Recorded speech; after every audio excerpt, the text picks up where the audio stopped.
Bem-vindo de volta. Nessa aula eu quero falar um pouco sobre como se dá a comunicação com a blockchain.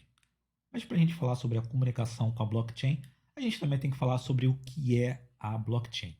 E não é fácil explicar o que é a blockchain. Se você perguntar para 3 ou 4 pessoas diferentes o que é a blockchain, muito provavelmente cada pessoa vai dar uma definição diferente.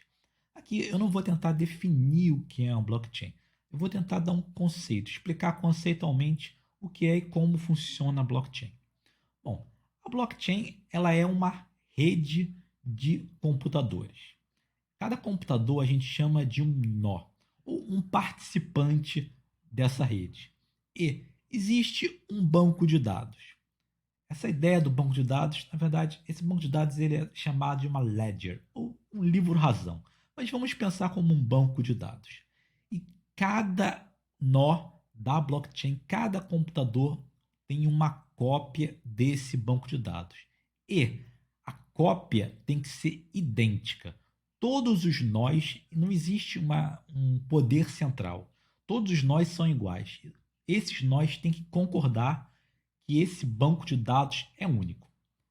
Pode parecer simples, mas não é. Pense que você tem 2 nós, cada um com seu banco de dados, e eles querem ao mesmo tempo alterar esse banco de dados. Quem tem razão? Quem tem o direito de alterar o banco de dados?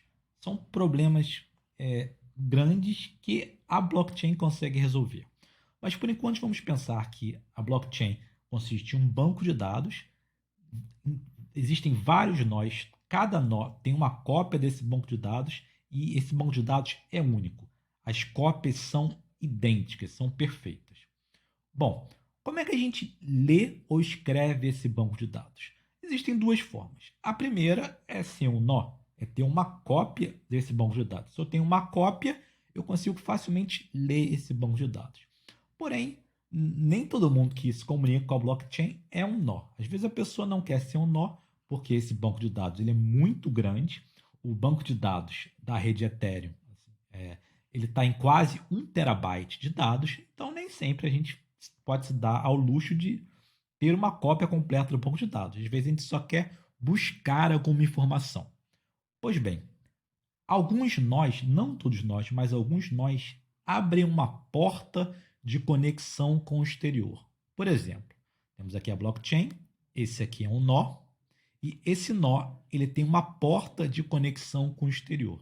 Isso quer dizer que algum cliente, algum computador que não faz parte da blockchain, pode entrar em contato com esse nó e fazer uma pergunta ou mesmo enviar um contrato para ser publicado na blockchain, fazer o deploy de um contrato.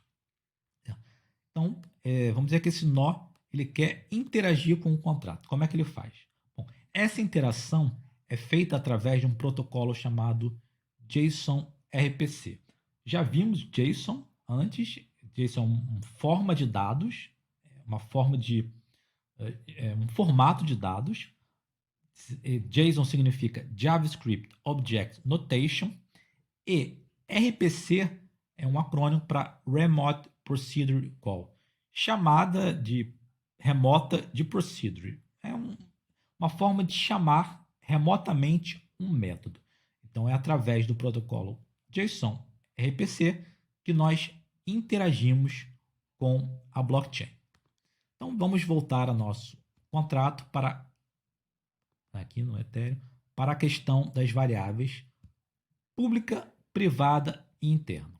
Quando a gente declara uma variável pública, o que a gente está fazendo é criando uma forma de algum cliente, algum computador acessar essa variável remotamente. Através do JSON RPC, o cliente pode enviar uma requisição do tipo me informe o valor desta variável de estado e aí, lembrando aqui quando eu estou clicando aqui em texto 2, o que eu estou fazendo é entrando em contato com o nó da blockchain e pedindo essa informação. Qual é o valor desta variável de estado? E o nó está me devolvendo essa informação. Então, declarar uma variável pública não tem a ver com ela ser acessível ou não de dentro do contrato. Tem a ver unicamente dela ser acessível de fora do contrato através de uma invocação de um método, de uma call de um método remotamente. Essas outras variáveis, texto 1, texto 3, elas podem ser acessadas, assim como a texto 2, elas podem ser acessadas normalmente de dentro do contrato. Agora, se a gente quiser acessar ela de fora do contrato, tanto a texto 1 quanto a texto 3, nós temos que escrever uma função que seja acessada de fora do contrato e faça isso. Quando nós estudarmos funções, isso vai ficar mais claro.